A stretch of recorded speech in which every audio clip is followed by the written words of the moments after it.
الحمد لله رب العالمين والصلاة والسلام على أشرف الأنبياء والمرسلين نبينا محمد وعلى آله وأصحابه أجمعين وعلى من تبعه بإحسان إلى يوم الدين أما بعد கண்ணியமிக்க சகோதர சகோதரிகளே,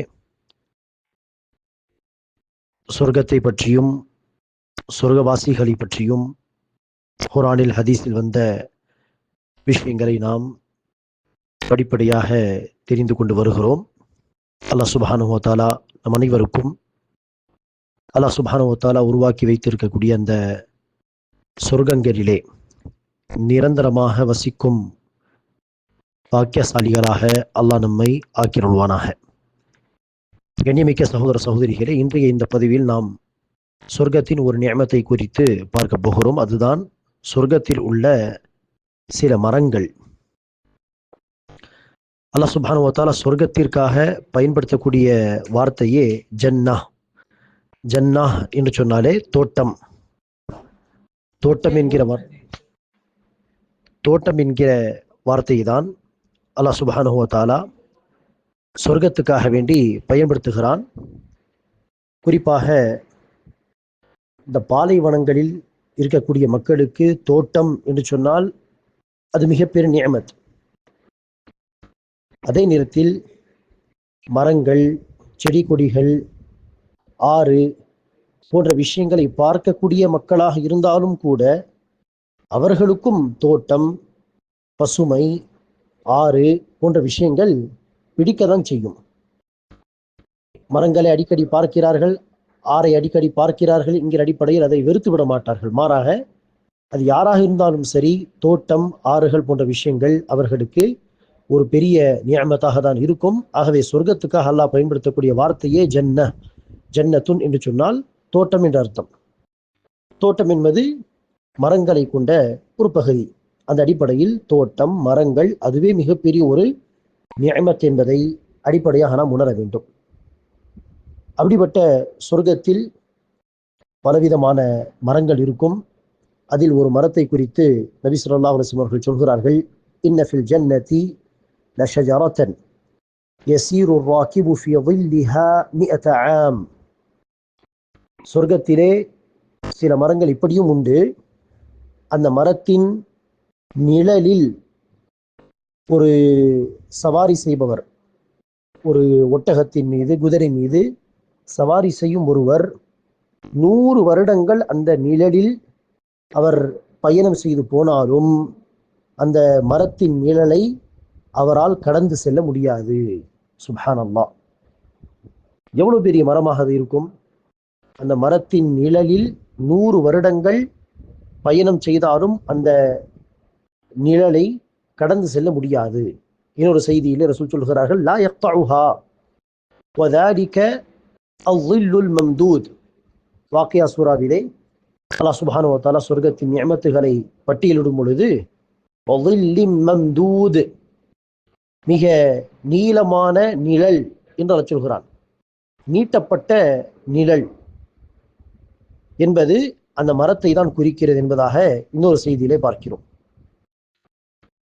மற்றொரு ஹதீஸிலே நபி ஸல்லல்லாஹு அலைஹி வஸல்லம் சொல்கிறார்கள், சொர்க்கத்திலே எந்த மரமாக இருந்தாலும் சரி, அந்த மரத்தின் தண்டு உலகத்தில் எப்படி அந்த கட்டையால் அல்லாஹ் உருவாக்கிய தண்டாக இருக்குமோ அப்படி இல்லாமல் சொர்க்கத்தின் மரங்களுடைய தண்டு என்பது தங்கத்தால் ஆனது என்பதாக நபிகள் நாயகம் ஸல்லல்லாஹு அலைஹி வஸல்லம் அவர்கள் குறிப்பிடுகிறார்கள். ஆகவே இது சொர்க்கத்தில் உள்ள சில மரங்களை குறித்து வந்த விஷயங்கள். எல்லா மரங்களும் இப்படி இருக்க வேண்டும் என்கிற அவசியம் கிடையாது. சில மரங்கள், ஒரு மரம், சில மரம் என்றுதான் அதை நாம் எடுத்துக்கொள்ள வேண்டும். அதுபோக மரங்களின் கிளைகள் எல்லாம் சொர்க்கவாசிகள் கஷ்டப்பட்டு பழங்களை பறித்து சாப்பிடக்கூடாது. மாறாக இலகுவாக, சுலபமாக மரத்தின் பழங்களை பறித்து சாப்பிட வேண்டும் என்பதற்காக அந்த மரத்தின் கிளைகள் சொர்க்கவாசிகளுக்கு நெருக்கமாக இருக்கும். குதூஃபுஹா தானியா, பல இடங்களில் அல்லாஹ் சொல்கிறான், குதூஃபுஹா தானியத்துன், அந்த மரத்தின் கிளைகள் மிக நெருக்கமாக இருக்கும். ஆக நெருக்கமாக இருக்கும் அந்த கிளைகளிலிருந்து மக்கள் பழங்களை சுலபமாக பறித்து சாப்பிடுவார்கள் என்பதாக அல்லாஹ் சுப்ஹானஹு வ தஆலா சொல்கிறார்.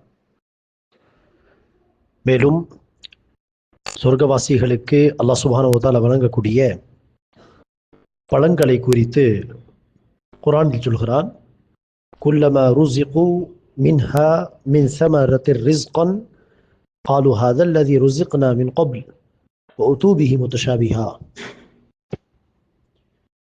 சொர்க்கவாசிகளுக்கு அல்லாஹ் சுப்ஹானஹு வ தஆலா கனி வகைகளை பழங்களை கொடுக்கும் பொழுது, ஆப்பிள் பழம், உதாரணத்திற்கு மாம்பழம், இது போன்ற பழங்களை பார்த்து அவர்கள் சொல்வார்கள், இதே போன்ற பழங்கள் தான், கனி வகைகள் தான் நமக்கு ஏற்கனவே, அதாவது பூமியில் வழங்கப்பட்டது என்பதாக.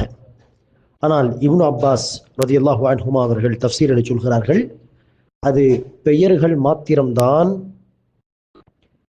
ஆப்பிள் பழம், மாம்பழம் என்று அந்த பெயர்கள் மாத்திரம்தான் ஒரே மாதிரியாக இருக்கும். ஆனால் அந்த பழங்களின் சுவை ஒருபோதும் ஒரே மாதிரியாக இருக்காது. மாறாக சொர்க்கத்தின் பழங்களுடைய சுவையை குறித்து வார்த்தைகளால் வர்ணிக்க முடியாது. பெயர்கள் மாத்திரம்தான். ஆப்பிள் பழம், மாம்பழம் என்கிற பெயர்கள். வாழைப்பழம், குர்ஆனில் அல்லாஹ் சுப்ஹானஹு வ தஆலா வாழைப்பழ மரத்தை குறித்து சொல்கிறான், அதே வாக்கியா சூராவிலே. இப்படி அந்த பெயர்கள் மாத்திரம்தான் ஒரே மாதிரியாக இருக்கிறது. மாறாக இந்த பழங்களுடைய சுவையெல்லாம் வார்த்தைகளால் சொல்ல முடியாது. ஆக இப்படி சொர்க்கச் சோலைகள், அந்த தோட்டங்கள், அந்த தோட்டங்களில் உள்ள மரங்கள், அந்த மரத்தின் பழங்கள் என்று இவை அனைத்துமே அல்லாஹ் சுப்ஹானஹு வ தஆலாவுடைய மிகப்பெரிய நியமத்துகள். இந்த உலகத்தில் வாழக்கூடிய நாம் பசுமையை பார்த்தால், மரங்களை பார்த்தால், மரத்தின் நிழலில் அமர்ந்தால், தண்ணீர் ஓடுவதை அந்த காட்சியை பார்த்தால், அல்லது அந்த தண்ணீரில் இறங்கி விளையாடினால், இவை அனைத்தையும் நாம் ஒரு நியமத்தாக பார்க்கிறோம், சந்தோஷப்படுகிறோம். அப்படி இருக்கும் பொழுது இந்த விஷயங்கள் அந்த சொர்க்கத்திலே சொர்க்கவாசிகளுக்கு வழங்கப்படும் பொழுது நிச்சயமாக அது அங்கு மிகப்பெரிய ஒரு நியமத்தாக கருதப்படும். அல்லாஹ் சுப்ஹானஹு வ தஆலா நம் அனைவருக்கும் அத்தகைய சொர்க்கங்களை அடையக்கூடிய பாக்கியசாலிகளாக ஆக்கி அருள்வானாக. ஆமீன். இன்ஷா அல்லாஹ் நம்முடைய அடுத்த வகுப்பிலே சொர்க்கத்திலெல்லாம் நமக்கு தரக்கூடிய ஆடைகள் என்ன, வீடுகள் எப்படி இருக்கும் போன்ற பல்வேறு தலைப்புகளில் இன்ஷா அல்லாஹ் சின்ன சின்ன விஷயங்களை நாம் தெரிந்து கொள்வோம். அஸ்ஸலாமு அலைக்கும் வரஹ்மத்துல்லாஹி வபரகாத்துஹு.